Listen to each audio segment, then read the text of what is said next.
I see too many people who are like, oh, if Fox says it, it must be true. And Fox is just a different kind of evil than CNN, but they're owned by the same people. The ultimate goal of Fox and CNN and MSNBC is to create chaos and anger because the everyday person in the United States has more in common than they want us to believe. Oh, for sure.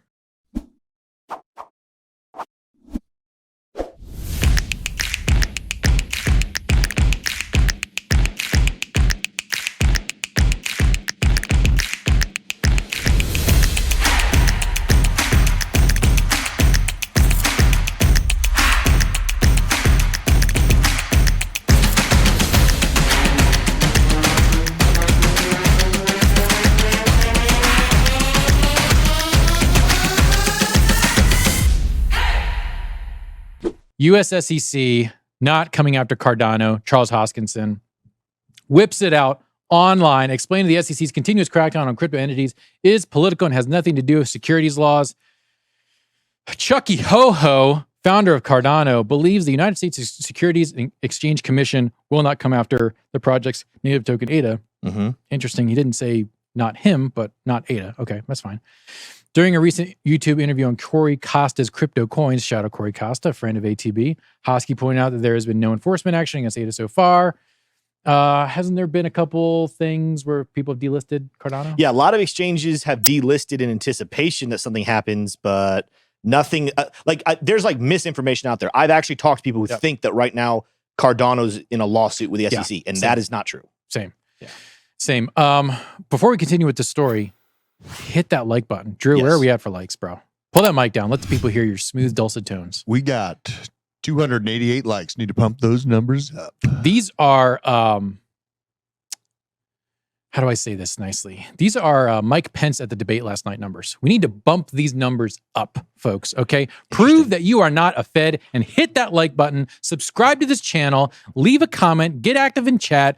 Bro, Drew, give me a poll. Who won the debate last night? Poll the audience. Let's get it going. Crit Kratz, Nick Tater hosting, very bullish for crypto. Heck yeah, baby. Let's keep on going. SEC is not coming after ADA. In two recent lawsuits against the world's leading crypto exchanges, Coinbase and Binance, the SEC classified roughly 12 tokens, including Cardano and a bunch of other ones. Philcon. Yep. Philcon. Old Philcon. That's how you say it. Insisting they ought to be registered. Insisting. We're like stamping foot. Should be registered before being listed on exchanges. Coinbase CEO Brian Armstrong and Harry's Razor's #1 customer once disclosed that the agency had asked the exchange to delist all tokens except Bitcoin as they qualified as securities. Isn't it weird that like last week, the CFTC said Bitcoin and Ethereum were both commodities? Yeah. I mean, what's the Gary wants control, Nick. But it's over, right? Like no one can take the SEC seriously if another agency says the thing that the SEC says is a security is a commodity. I mean, I don't know if anyone's been taking the SEC seriously for a minute now, but we know Gary tries to fight with every weapon he has, and unfortunately, he still has a lot of weapons. They don't work very well, but he still uses them. And it's the delay tactic. He wants to delay everything he can. So someone said watching Nick is painful. Well, look. Pain and suffering makes you a better human being, okay? Nope. Reject comfort. Watch this stream while I host, all right? Who won the debate last night? Vivek, Pence, DeSantis, Trump. I would have put Nikki in there instead of Pence because Pence was just like a buffoon. Anyways, SEC's move is political. Yeah, we know this. Cardano boss said the one political party in the U.S. which received a lot of money from SVF is trying to show that they're not corrupt. Hence, they have moved from being bipartisan and working with other parties to create crypto rules to accusing everyone of being a bad actor and attempting to throw them behind bars. I'll disagree with Hosky here saying there really is only one party in the United States, okay? It's a uniparty system. There's no true opposition, okay? I would say that the Republicans and Fox News are controlled opposition. It's the two wings on the same bird at this point. Would you agree, or am I being a little too simple it's extremely obvious the same people own both sides. And I've said this before. We've talked about this on Investing Bros, that people don't need, like, I see too many people who are like, oh, if Fox says it, it must be true. And Fox is just a different kind of evil than CNN, but they're owned by the same people. The ultimate goal of Fox and CNN and MSNBC is to create chaos and anger because the everyday person in the United States has more in common than they want us to believe. Oh, for sure. 100%. They want us to think that if you don't agree, if you're not a Republican, you are the evilest person in the world. If you're not a Democrat, for Democrats, you're the evilest person in the world. And they make money by sowing this disunity. Yeah. Yeah, it's super unfortunate. I wish we can get into story time, but I actually had this firsthand. But what you're saying, Tim, is right on the money. Drew, keep that poll up until we get to Trump and Tucker, because then we're going to get into the debate a little bit. Oh, yeah. We're going to go into Ripple. We're going to do Stake call out. Hey, look, guys, Stake is our partner. We really appreciate everything Stake does with us, with BitBoy Crypto, with all our other Hit Network channels. Really appreciate Stake. They allow us not just to keep the YouTube monetization to a minimum, but that allows us to not get content strikes and put out more content that the advertisers would not necessarily want us to be putting out. Yeah. So Stake empowers us to address issues that we otherwise would get content strikes for. So shout out to Stake. Appreciate them. Yeah. Let's do some XRP stories. Okay. Mm-hmm. I'm calling a truce for the next 2.5 minutes with the XRP army. Okay. This is an olive branch. They have a chance. SDog21. I'd love Nick's shirt more if the background was brown instead of blue. That would be some pure 70s vibes. +1 in the chat if you want some pure 70s vibes, crypto late night talk. That's all I'll say.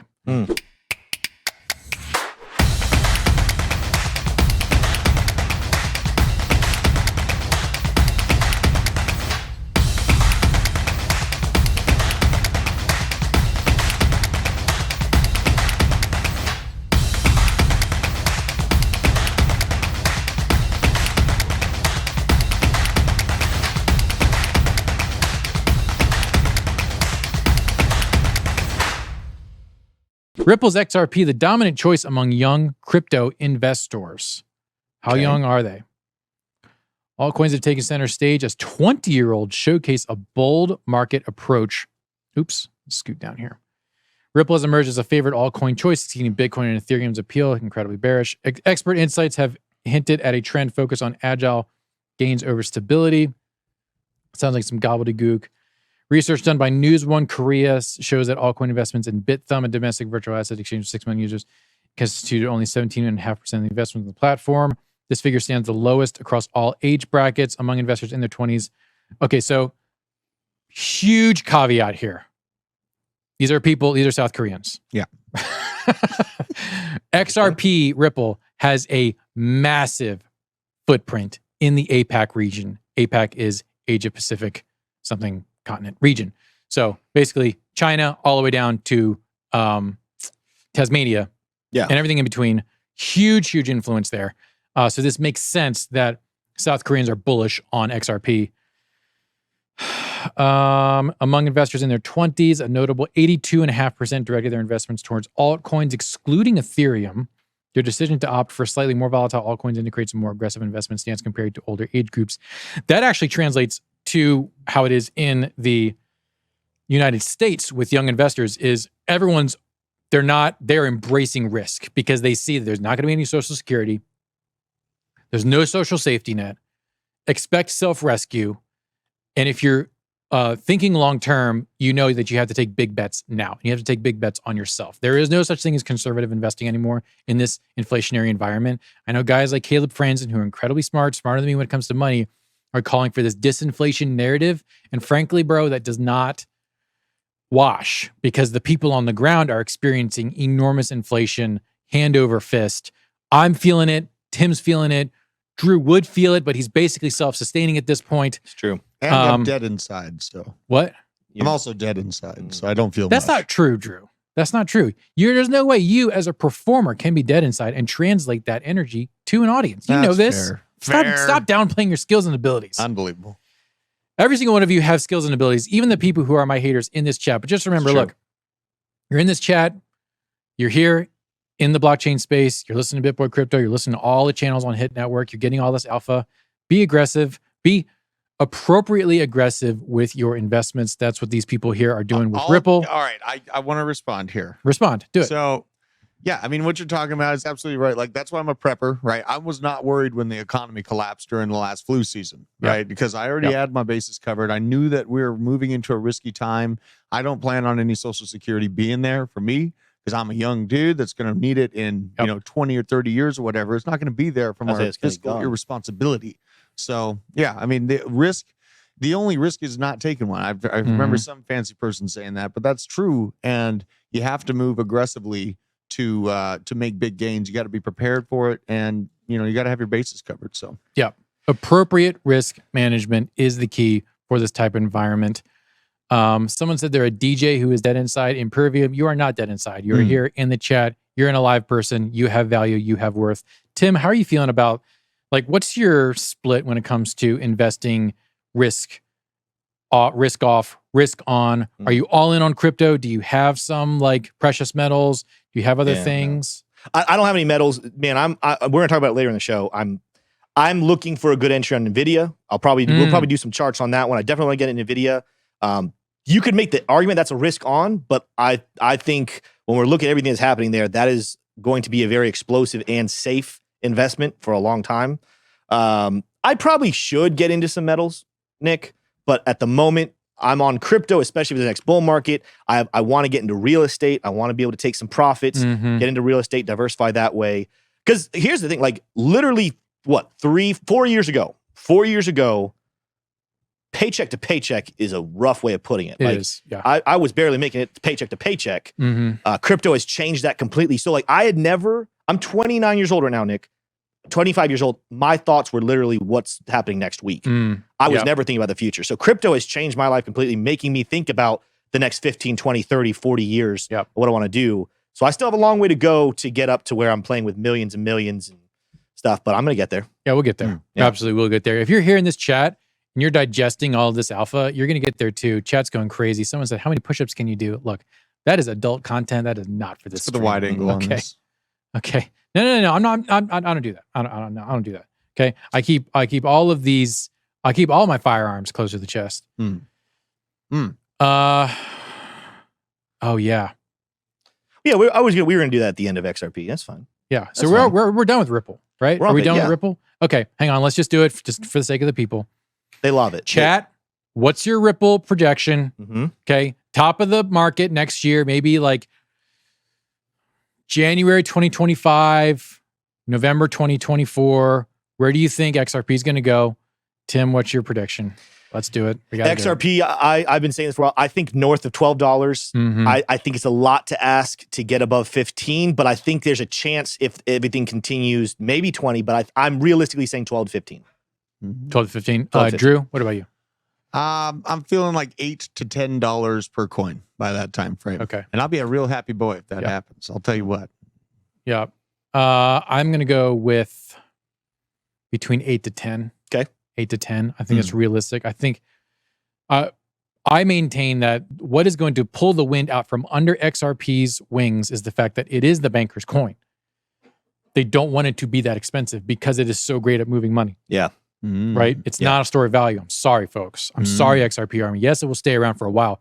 Yes, it will go up in price, but it's not going to go, I think, double digits. It's only going to be in like the $10, $11 range. It's not going to go any higher because banks don't want to be paying. The whole point of XRP is sending money around the world cheaply.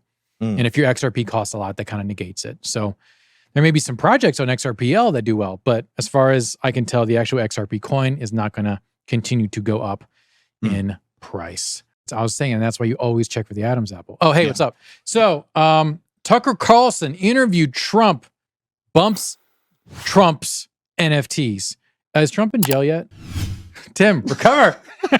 Recover, Tim.